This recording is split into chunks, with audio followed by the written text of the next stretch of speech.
With more questions lingering in your mind, you open your mouth once more, but you stop by his first. Voda sighs and then says that the planet we just visited has 3 moons rotating on different axes at the same height and speed, but never collide. Mass tsunamis coming from 3 different directions slam together with such force, causing its atmosphere to constantly distribute water evenly.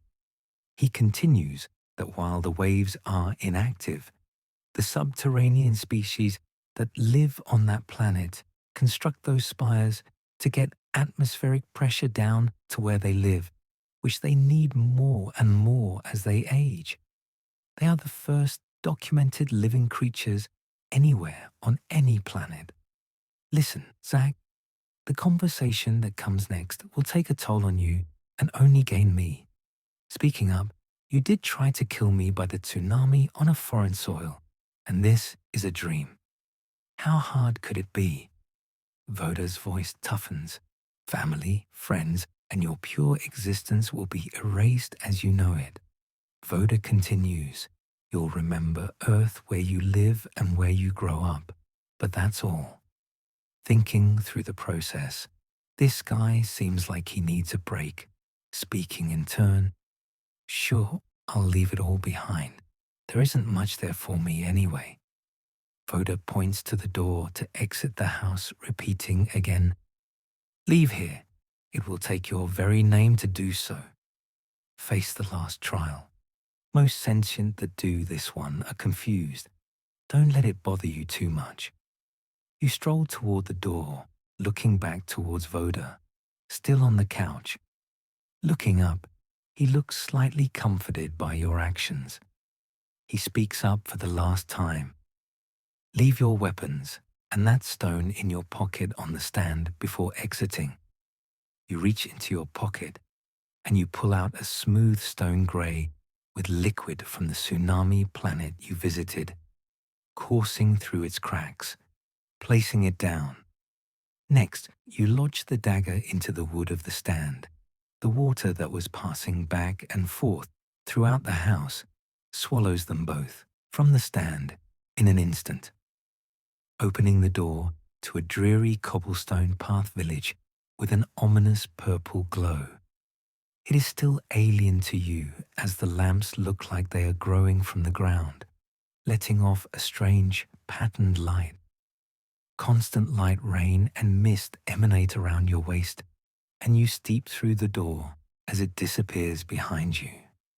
Up on the court of the village, you located another proxy lounging on a small wall. You recollect him from the first dream, dressed in black, in the same attire. He was the only one elevated on a block, as you remember. The creature spoke into the air quickly without even turning to face you, as if knowing I was already there. I am Vez. Sadly, I am here to demoralize you. This isn't because you're human. It isn't because you just turned your back on your family or world. We need to know your lowest and strongest. The rain suddenly stopped. The hooded outline had hopped off the wall, walked towards me, and then rested a hand on my head, giving my hair a slight scuffing. It felt like a light metal feather, but without a second thought, as if the feather that was once resting on my head turned into a brick. Facing some resistance, I couldn't lift my eyes to meet the black clocked figure as the hand got heavier, like the weight of a boulder. Finally, I snap into fight or flight and jump back, moving as fast as I can.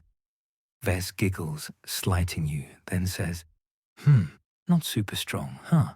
But smart for moving, says Vez. In an instant, Vez pulls a short sword from their side, striding towards you. Vez starts slashing and throwing rocks from thin air, making you dodge and weave at increasing speed until a small rock pings off your head. Not the best dexterity I have ever seen. Vez pulls out a pad and jots something down. You speak up as fast as possible, trying to catch your breath.